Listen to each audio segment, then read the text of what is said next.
السلام عليكم ورحمة الله وبركاته. inaad ilaaliso caafimaadkaaga waxa qayb weyn ka ah nidaamka cunto cunistaada waxaana dhici karta cuntooyin iyo cabitaano jirkeenu u baahan yahay oo si qaldan loo isticmaalaa inay keeni karaan dhibaato caafimaad darro marka haddaba calooshaadu ay maran tahay ma fiicna inaad isticmaasho khudaartan iyo cabitaanadan kuwaas oo kala ah tamaandhada ama yaanyada oo aad isticmaasho xilliga calooshaadu ay maran tahay waxa dhici karta maadada ku jirta ee tanaaniin inay waxyeello u geysato xameetidaada sidaa darteedna ma habboona inaad isticmaasho yaanyada iyadoo calooshaadu ay maran tahay khudaarta kulul ayaan iyaduna fiicnayn inaad isticmaasho xilliga calooshaadu ay maran tahay waxaanay waxyeello u geysan kartaa nidaamka dheefshiidkaaga iyo calooshaba sharaabka ama cabitaanka sooraha leh ayaan isaguna fiicnayn inaad isticmaasho xilliga calooshaadu ay maran tahay isagoo sharaabkani xilligaa kugu keeni karaa inuu yareeyo in wareegga dhiiggu si fiican uga shaqeeyo caloosha waxaanu ka dhigi karaa shaqada dheefshiidka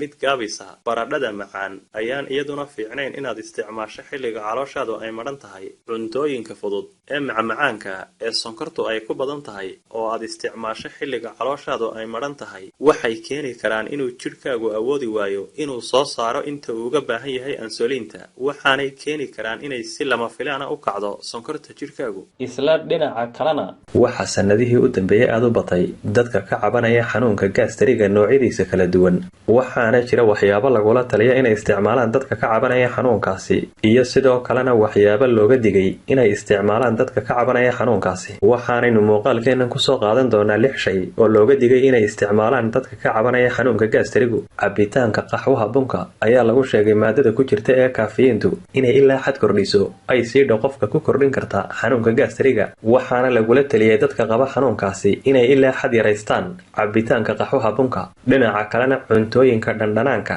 iyo basbaasku aad ugu badan yahay ayaa iyaguna qofka ku kordhin kara xanuunkaas hilibka cas maadaama hilibka cas uu ku badan yahay subagu iyo borotiino kaleba ayaa isagana lagu sheegay mid aan u wanaagsanayn dadka qaba xanuunka gaastariga waxaana lagula taliyay dadka ka cabanaya xanuunkaasi inay u leexdaan cunitaanka kalluunka iyo hilibka digaaga cabitaanada sooraha leh ayaa iyagana lagu sheegay kuwo aad ugu xun dadka qaba xanuunka gaastariga dhinaca kalena iyadoo ay dhici karta dadka qaarkood markay cabaan caanaha inay waxoogaa ka nastaan xanuunka gaastariga ayaa haddana waxaa laga digay isticmaalka caanaha subaga leh kuwaasoo lagu sheegay inay sii kordhin karaan xanuunkaasi cuntooyinka milixdu ku badan tahay ayaa iyagana lagula taliyay inay iskaga fogaadaan dadka qaba xanuunka gaastarigu